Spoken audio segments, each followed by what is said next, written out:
Las reflexiones provienen de un trabajo que vengo haciendo y es pensar qué pasó en Argentina, digamos, después del 2001, digamos, cuando explotó la crisis económica, social y política, pero también pensar una década de experiencias asociativas, autogestión, cooperativismo y empresas recuperadas.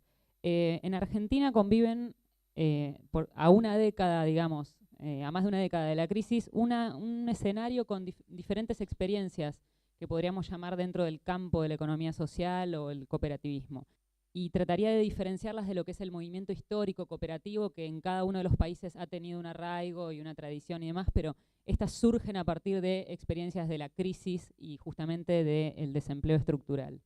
Entonces, digamos, en este escenario nos cruzamos con diversas experiencias. Hay experiencias de economía social y autogestión que surgen de movimientos sociales y organizaciones territoriales, otras que surgen de organizaciones de cartoneros o que ustedes se llaman catadores o recicladores de residuos sólidos urbanos, otras que son impulsadas por la misma política social, digamos, surgen desde el 2003, surgen una batería de programas que en vez de generar lo que eran los anteriores planes para los desocupados o programas para desocupados, empiezan a reorientar la política social para generar emprendimientos autogestivos. Claramente el financiamiento del Estado, digamos, se vuelca a las organizaciones o se les exige formalizarse como cooperativas y van surgiendo una serie de cooperativas y emprendimientos asociativos a partir de esta política. Claramente ahí hay una tensión, digamos, de un gobierno que quiere diferenciarse de lo que fueron políticas focalizadas durante los 90, entonces ahora la idea es generar emprendimientos asociativos. Entonces ahí tenemos una cantidad de políticas importantes en ese... Y no digo importantes por la dimensión del financiamiento, sino varios ejes orientados para ese lado. Otra de las experiencias son las que surgen de las empresas que estaban en crisis o que habían quebrado, que sus empresarios abandonan las fábricas y las fábricas se terminan recuperando. Que acá en Uruguay hay varias experiencias, en Brasil también, desde los 90, en Venezuela empiezan a surgir también experiencias y se las llaman en Argentina fábricas y empresas recuperadas. Y me voy a detener en este caso en particular porque es el que seguí durante más de una década y casi me consumió todo el tiempo de mi vida, pero digamos, me apasionó mucho seguir estos procesos. ¿Por qué? Porque me parecía un caso paradigmático pensar que en estas fábricas donde los trabajadores y las trabajadoras asumen la gestión colectiva del trabajo, la pregunta es, bueno, ¿qué pasa bajo nuevas relaciones de clase? Y las nuevas relaciones de clase lo pondría entre paréntesis, pueden o no significar nuevas relaciones de género, digamos, ¿no? Ahora que no está el patrón, que no está el empresario y que los controles sobre el trabajo se organizan de otra manera, la pregunta es, bueno, ¿qué lugar tienen las mujeres en la gestión colectiva del trabajo y qué pasa con las relaciones de género? Y ahí sentía que el trabajo de Daniel se enganchaba con el mío pensando en esto de pensar las relaciones cotidianas, digamos, esto de qué pasa con las prácticas autogestivas, porque cuando decimos economía social y solidaria o autogestión, un error clave es caer en que la solidaridad está per se o se presupone que hay solidaridad entre los agentes. Entonces me parecía interesante pensar desde este lado. Y también me parece que las fábricas recuperadas, como este espacio donde se empieza a asumir la gestión colectiva del trabajo, también es un escenario bastante propicio para pensar nuevas prácticas o para ensayar innovaciones, probar cosas que antes con el empresario no se podían hacer. Entonces, en este contexto yo lo que encontré, yo me concentré no en empresas de servicios, sino en industrias manufactureras. ¿Por qué?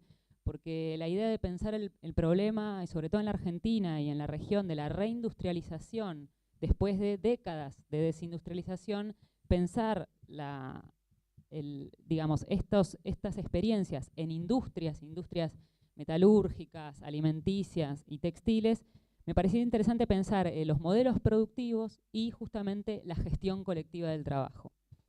Entonces acá yo lo que encontraba es que en las relaciones cotidianas, y esto sí es un punto para tener presente, digamos, empiezan a reeditar nuevas modalidades de generización y sexualización de los cargos, de los sectores, de los oficios y de los puestos de trabajo. Esta reedición aparece bajo diferentes cuestiones. A ver, una que podemos pensar es, cuando una cooperativa o en una empresa recuperada hay que contratar nuevos trabajadores, ¿no? Contratar que después pasarán a ser socios de la cooperativa. Digamos, hay digamos, expectativas de que ciertos cargos y oficios deben ser ocupados o por varones o por mujeres. Y esto está marcado por, digamos, la tradición de la industria. Los saberes están asociados a modelos femeninos o masculinos. Quizás en este caso el ejemplo más extremo es la metalurgia, digamos, ¿no? Un tornero, un soldador se espera que sea varón. En el caso de las textiles y de las tejedurías, por ejemplo, me pasaba que en una cooperativa había mujeres al frente del consejo de administración y decían, ¿y si tomamos tejedoras? Y en la asamblea los varones esperaban que la tejeduría había sido históricamente un lugar de varones. El lugar de las mujeres era la costura, las costureras, digamos. Entonces, ¿cómo desarmar esas modalidades de generización y de sexualización? A veces también hay una asociación entre oficios y masculinidad hegemónica. Digamos, hay cierta círculo entre virilidad, grupos de trabajadores y varones, digamos, que empiezan a circular dentro de las prácticas cotidianas de gestión. Y eso te limita pensar nuevas innovaciones, digamos. Entonces, la pregunta es, bueno, ¿qué podemos meter en esta caja de herramientas para pensar los modelos de autogestión o la gestión colectiva del trabajo desde otro lugar? Entonces ahí me concentro, porque ya creo que me van a empezar a correr con el tiempo, en lo que yo organicé como avances, desafíos y herramientas posibles.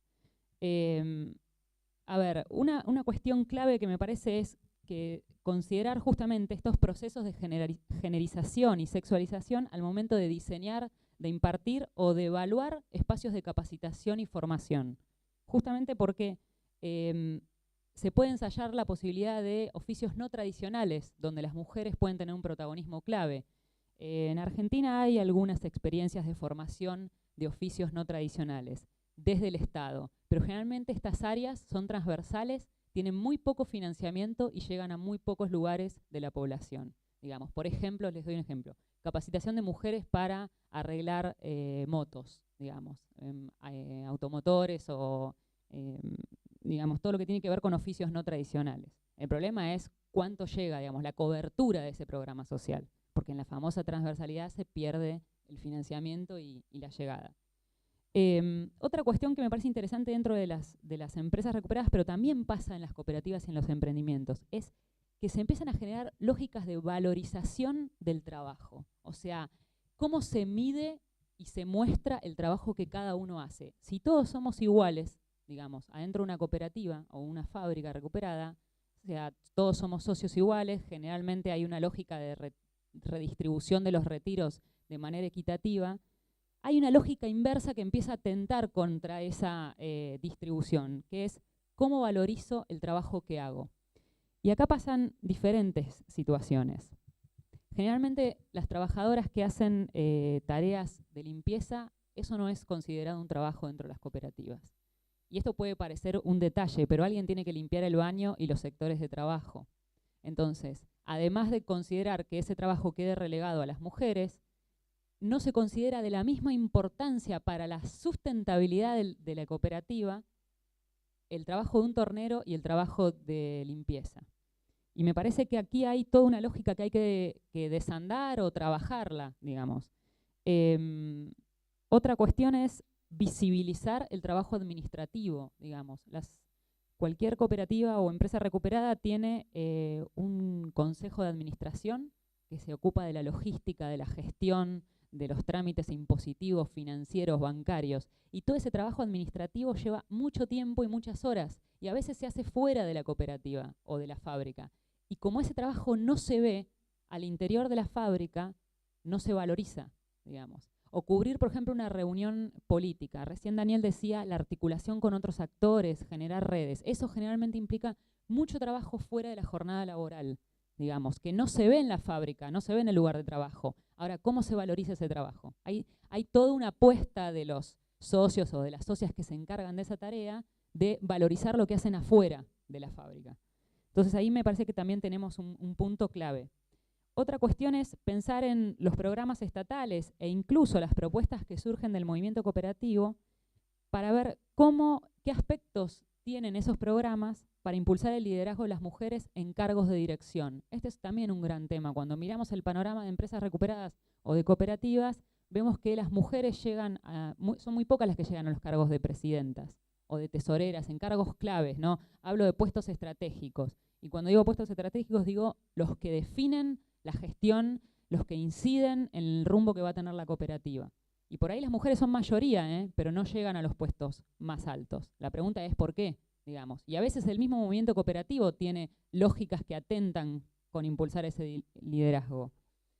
Otra de las cuestiones que me parece muy importante es medir que cuando se organizan emprendimientos productivos, ya sea fruto de las políticas sociales o como empresas recuperadas que empiezan a recibir algún tipo de financiamiento, me parece que tenemos que inscribir estas experiencias en el campo de articulación con varios actores. ¿Por qué?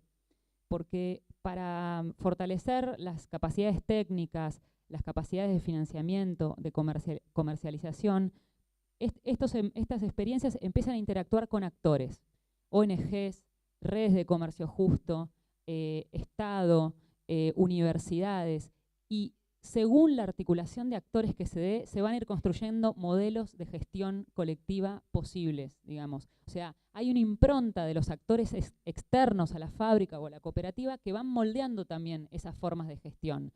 ¿Y por qué digo pensar en esto? Porque a veces el Estado, para formalizar el emprendimiento, exige cuestiones, digamos, cuestiones de formalización, exigencias sobre lógicas administrativas, y eso lleva todo un trabajo y una tarea que de repente lo lleva al grupo de trabajo a pensar, bueno, cómo formalizarse como monotributistas sociales, por ejemplo, ¿no? Que es una cuestión de cómo ser alguien frente al Estado. Entonces, eso también te va imprimiendo una lógica de trabajo y de tareas que tenés que cumplir, requisitos que tenés que cumplir. Y sabemos lo mismo con el financiamiento externo. Si yo no cumplo patrones de rendimiento, de acreditación de lo que hago con el dinero, digamos, necesito rendir eso para poder renovar el financiamiento. Entonces, esto también forma parte de la lógica cotidiana y me parece que es importante tenerlo en cuenta.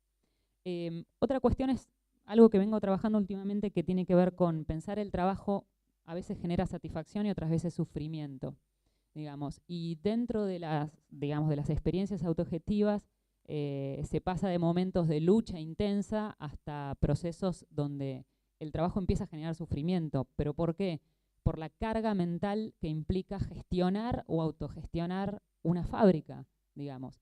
Y si digamos, en los espacios de coordinación o en las instancias de capacitación empezamos a considerar esto, digamos, los riesgos físicos que tiene trabajar en la industria y al mismo tiempo los riesgos psicosociales que tiene gestionar una empresa, hacerse cargo de tanta responsabilidad, digamos, es empezar a considerar lo que implica el trabajo cotidiano. Y acá hay algunos ensayos interesantes. Algunas fábricas en Argentina empezaron a hacer diagnósticos internos sobre los riesgos laborales. Y en estos riesgos laborales están los clásicos riesgos de seguridad e higiene, por ejemplo, que son propios de cada rama, sea de rama de la construcción, metalurgia, y después los riesgos psicosociales. Esto es la carga mental que implica gestionar la fábrica. Y en esto sí es importante considerar que hay una diferenciación según el género, digamos. ¿Cuántas tareas dependen de mí o cuánta responsabilidad acumulo dentro de esa cooperativa o de esa fábrica? Después, ya para ir terminando, hay una cuestión que también es importante, que es la distribución de saberes y acceso a la tecnología. Me parece que acá tenemos una cuestión que es, muchas veces hay empresas con un fuerte atraso tecnológico y la incorporación de maquinaria implica capacitar de nuevo a la gente o reordenar los sectores de trabajo de acuerdo a la incorporación de maquinaria. Y acá me parece que hay que hacer un esfuerzo importante para ver cuánto de esa incorporación y de esa innovación tecnológica tienen lugar las mujeres, ya sea en los procesos de formación o de acceso a la tecnología.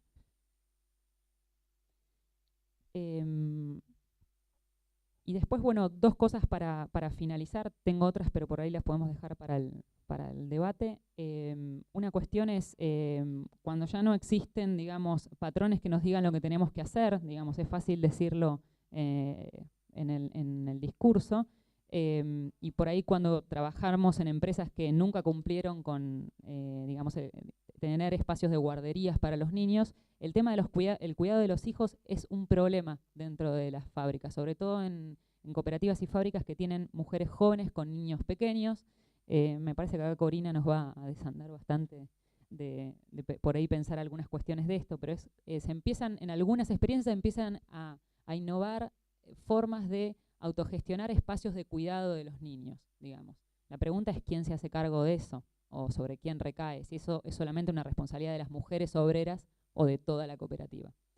Y hay una cuestión que sí me gustaría charlar, que es cómo esta multiplicación de emprendimientos asociativos también se extendió en otras comunidades o en otros activismos en Argentina. Y me pareció interesante traer el caso de una organización que pertenece a personas trans y travestis, que como forma de crear nuevas opciones laborales para las personas, construyó una cooperativa, una escuela cooperativa, que es del rubro textil, que está integrada por personas travestis y transexuales. Digo, y esto me parecía todo un desafío porque cuando van a encuentros o foros de economía social, causa sorpresa. Ahí vienen las muchachas, dicen, o las compañeras travestis de la cooperativa. Y digo, me parece que es un escenario interesante para pensar cómo la economía social puede generar también nuevas opciones laborales. Pensemos que muchas de esas compañías estaban en situación de prostitución, a veces en una situación forzada, digamos, o no elegida. Digamos, y esto no solamente se convirtió en una opción productiva por lo que es la cooperativa en sí, sino en una escuela de formación. Entonces a mí me parece que está la pata de formación y sustentabilidad productiva de la mano. Me parecía un interesante ejemplo. Bueno, el resto lo dejo para... Gracias.